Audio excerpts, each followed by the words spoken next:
باقی جہاں تک فلسطین کا معاملہ، کشمیر کا معاملہ، فلاں کا معاملہ، ان معاملات کے بارے میں اچھی طرح سمجھ لیجئے کہ ایک نقطہ نظر یہ ہے کہ یہ بظاہر تو اسلام کے دشمنوں کے ہاتھوں ہم پر مصیبتیں آ رہی ہیں،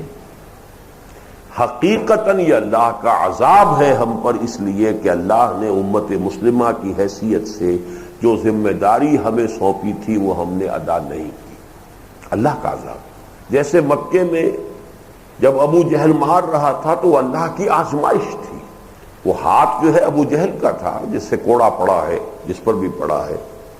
لیکن اللہ فرماتے ہیں وَلَقَدْ فَتَنَّا الَّذِينَ مِنْ، ہم آزما رہے ہیں، ہم آزمائیں گے، وَلَنَبْلُوَنَّكُمْ بِشَيْءٍ مِنَ الْخَوْفِ وَالْجُوعِ، تو وہ آزمائش تھی صحابہ کرام کی اللہ کی طرف سے، اگرچہ بظاہر وہ ان لوگوں کے ہاتھوں آ رہی تھی۔ اس حوالے سے یہ جان لیجئے کہ اس وقت امت کا جو حال ہے وہ سزا کا ہے، عذاب کا ہے۔ آپ کتاب میری پڑھ چکے ہیں، سابقہ اور موجودہ مسلمان امتوں کا ماضی حال اور مستقبل۔ وہ امت جو اتنی لاڈلی پیاری تھی کہ یہاں تک پہنچ گئی، نحن ابناء اللہ واحباہ، ہم تو اللہ کے بیٹوں کے مانند ہیں، بڑے چہیتے ہیں، ان پر جو جو کوڑے پڑے ہیں اللہ کے عذاب کے، فَلِمَ يُعَذِّبُكُم بِذُنُوبِكُم بَلْ أَنتُم بَشَرٌ مِّمَّنْ خَلَقَ،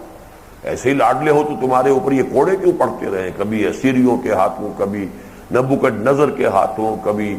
یونانیوں کے ہاتھوں، کبھی رومیوں کے ہاتھوں، کبھی جرمنوں کے ہاتھوں، ایک پر ایک کوڑا مزیدار پڑ رہا ہے۔ کیوں پڑ رہا ہے؟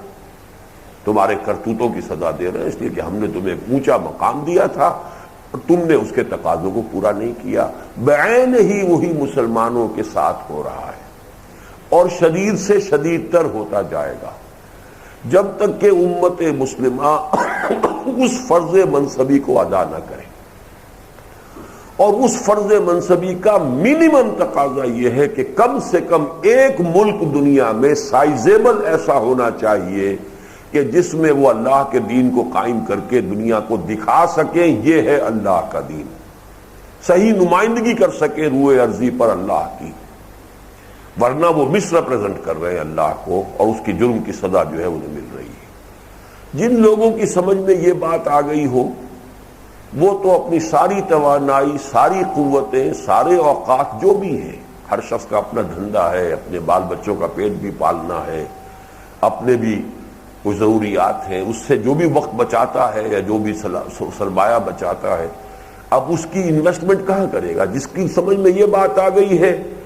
وہ تو اور کہیں اس کو خرچ نہیں کرے گا سوائے اس کے کہ اسی طرح کا انقلاب برپا کر کے کسی جگہ پر، اس لیے کہ اس کے بغیر کوئی امکان ہی نہیں ہے کہ اللہ کے عذاب کا سلسلہ جو ہے وہ کہیں ختم ہو جائے۔ وہ ایک جگہ سے کوئی تھوڑا کم ہوگا دوسری جگہ زیادہ ہو جائے گا، دوسری جگہ سے کم ہوگا، جیسے فساد خون ہوتا ہے۔ مولانا مودودی نے یہ مثال ایک زمانے میں دی تھی کہ خون کا فساد ہے، ایک تھوڑا یہاں نکل آیا ہے، آپ نے اس کی خوب مرہم پٹی کی، پلٹس باندھی، سب کچھ کیا، لیکن آپ نے فساد خون کا علاج نہیں کیا، وہ ٹھیک ہو جائے گا، کسی اور جگہ تھوڑا نکل آئے گا۔ تو فساد امت جو ہے وہ کیا ہے؟ وہ یہ ہے کہ جو امت کا فرض منصبی تھا وہ اسے ادا نہیں کر رہی۔ تو جن لوگوں کی سمجھ میں یہ بات آ جائے ان کی تو لاجیکلی پھر ان کی ساری توجہ، ساری توانائیاں، سارے اوقات صرف ہونے چاہیے اس پر کہ گویا کہ اصل کیوریٹو ٹریٹمنٹ جو ہے اس پر مرکوز کریں۔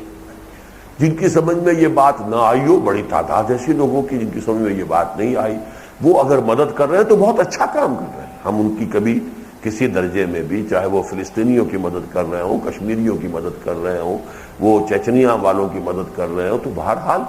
تھوڑے کو بھی تو آخر کچھ نہ کچھ درد جو دے رہا ہے تو پلٹس باندھ کر یا کوئی اور اس کے اوپر ٹریٹمنٹ کر کے تو کم سے کم جو ہے جتنے درد ہو رہی ہے اس میں کوئی شدت میں کمی ہو جائے تو وہ برا کام نہیں ہے، کوئی غلط کام نہیں ہے۔ لیکن جن لوگوں پر پہلی حقیقت منکشف ہو گئی ہے وہ بھی اپنی صلاحیتیں وہاں جھونک دیں گے تو اصل کیوریٹو ٹریٹمنٹ کا تو کوئی بندوبست ہوگا ہی نہیں۔